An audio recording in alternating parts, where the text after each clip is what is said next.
Well, it's been a while since we've done an ngmoco. I know. Well, we've been so busy with eliminating touch bets, it's been hard to find time to get killed and eliminate. Yeah, well, taunting you again. Such a jerk. But, I'm really excited about 1-1, and I thought it was time we showed a little bit to all of our fans.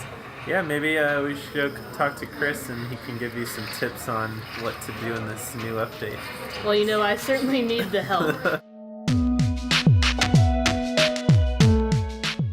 All right, so if you're having a little problem with Brandon there kicking your butt, I would recommend checking out some of the new prototypes in 1.1. Maybe a mod for your gear.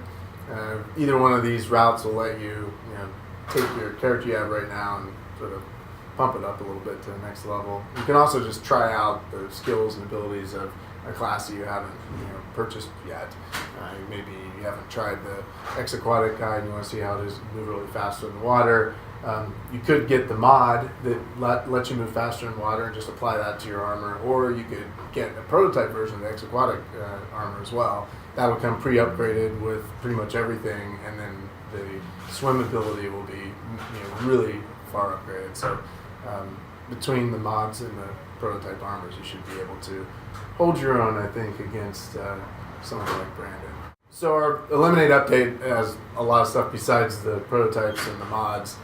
We've been fixing a lot of little things that have been bothering us. We've always wanted to smooth out some rough edges. Just things like the way connections are handled in the game. If you lose a connection, or the game is actually trying to download some new content, all of that gets messaged to the user much easier now, so you'll know what's going on. If you don't have an internet connection, or if you've lost a connection, you can reconnect. So it handles those sorts of situations much better. There's a lot of cool options now. Obviously we've gotten feedback from players. They want an invert option, for example, on the look control, so you got that. We've tweaked some of the default sensitivity settings, so anyway, there's some new options. The map, Knox, is one of my favorite features.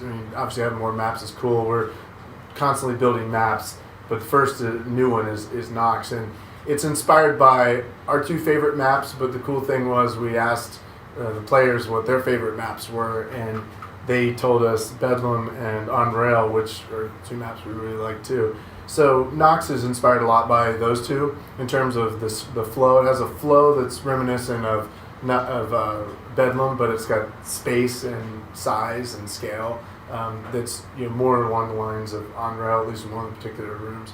So between those two things, I think people are going to like it. But it has new elements too. So for example, it has a ducting system. You can go up above and get the drop on people by basically going up into the ceiling and dropping into another room. So that's something that we don't have in any of our other maps. And it's got just a different flavor to it. So I like it a lot. It's great with 4 players. It's not so big that if you get a 2-player match, it still holds up. So I think people are going to like Knox. My biggest tip for my fellow combatants out there would definitely be to try out the prototypes and mods, because it allows you to basically multi-class if you're using the mods on top of a totally opposite style armor set. So for example, using a speed mod and putting that on the tank armor is going to give the tank armor a boost that you just can't get any other way. So I think that it's a lot of fun to play around with those, and we'll be adding a lot of additional content over time. Well, so I talked to Chris, and I have this snazzy new prototype tanker armor. Yeah, I can see that. It's looking pretty snazzy. Yeah, well, it's selectively upgraded, so hopefully I can kick your butt. Well, or not. Hey, but at least it took me twice as long to kill you. Sigh.